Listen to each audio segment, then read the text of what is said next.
Kung isang araw na lang ang aking itatagal dito sa mundo, gagawin ko pa rin ang lahat na... Good morning po mga Kanoranyan.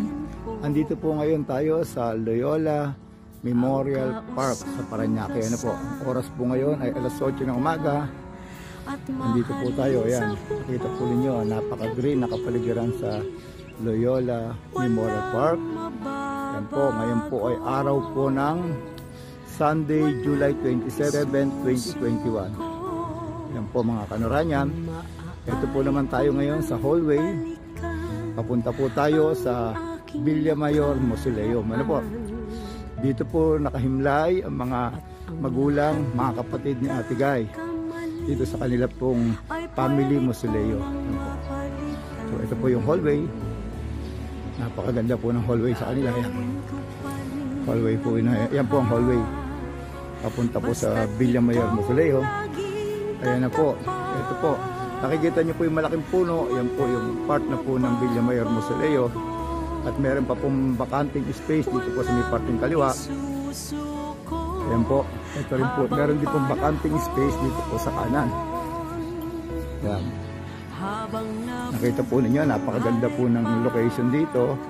Ayan, napaka-private at tahimik na lugar. Ano po? Ayan po. Napaka-tahimik po. Ito po yung hallway din. Papunta po. Kita nyo po yung malaking puno. Mga green na green. Ito yung gusto ni Ate Guy na ipaayos po, lalagyan ng garden sa bakanting space na po. Para daw po pa napupunta siya may garden. Ayan po yung mga katabing mausoleo. Ito po yung kanya. Ayan. Nakikita po ninyo sa mausoleo niya. Ito po yung ground floor. Ayun po naman yung second floor. Ayan. Pababasa niyo po sa second floor, Villamayor. Yan po yung pangalan po ng mausoleo dito. Ayan po. Nakikita niyo po. Ayan. Villamayor. Ito po yung malaking puno.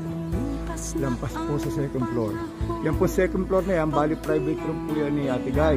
Pag po gusto niya magpahinga, gusto niya po magmuni-muni, gusto niya mag-relax, dito po siya nagpupunta. At pag labas niya po dyan sa room niya, relax na po siya. Ito po naman yung ground floor. Nakikita po niyo yan. Ito po yung ground floor. Ngayon po kasi ay death anniversary po ni Kuya Buboy, ang kanyang bunso at sa paboritong kapatid, Kuya Buboy Villamayor. Ano po? Alam naman po natin mga kaibigan na mga Kanoranyan na si Ate Guy po ay naging napakabuting anak sa kanyang mamay at papay, sa kanyang mami at sa kanyang daddy. At higit sa lahat, naging napakabuti niya rin pong kapatid sa kanyang lahat ng kapatid. Sabi nga po natin, isa po sa pinakamagandang ugali ni Miss Nora Honor o Ate Guy, nag-iisang superstar, yung pagmamahal sa pamilya. Sobrang magmahal po siya sa pamilya. Ibinigay niya po lahat ng pangangailangan ng kanyang mga magulang, kanyang po mga kapatid.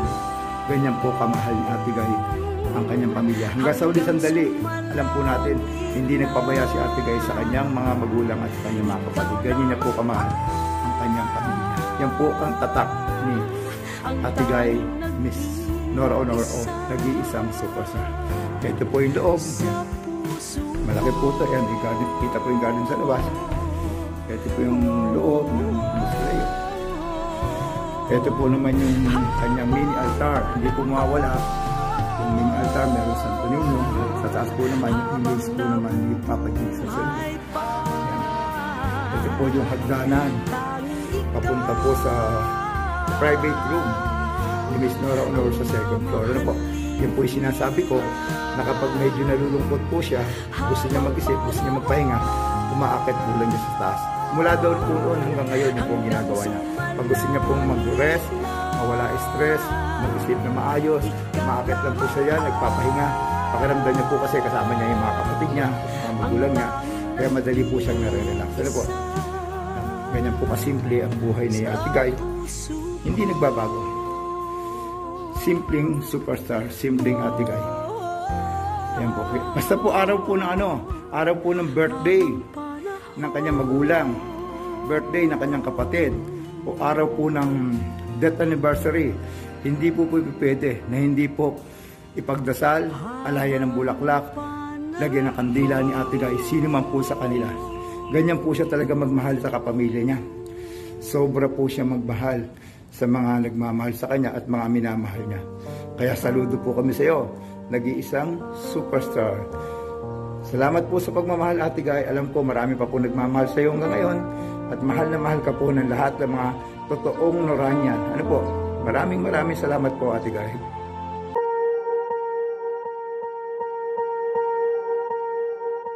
Swear I won't forget this, why do I regret this? In my mind reckless, thoughts are feeling endless. Sitting up, I'm breathless, anxiety's infectious. I feel so defenseless, betrayed and embarrassed. I hate being open, I hate being broken. I feel like an ocean filled up with emotion. Anger ain't a potion, rub it on like lotion. I can feel it soaking, reopen, the scars have awoken. I can't move on till I let go. I feel so lost, never at home. Need to be strong, every breath hold. Cause I can't move on till I let go. I can't move on till I let go. I feel so lost, never at home. Need to be strong, every breath hold. Cause I can't move on till I let go.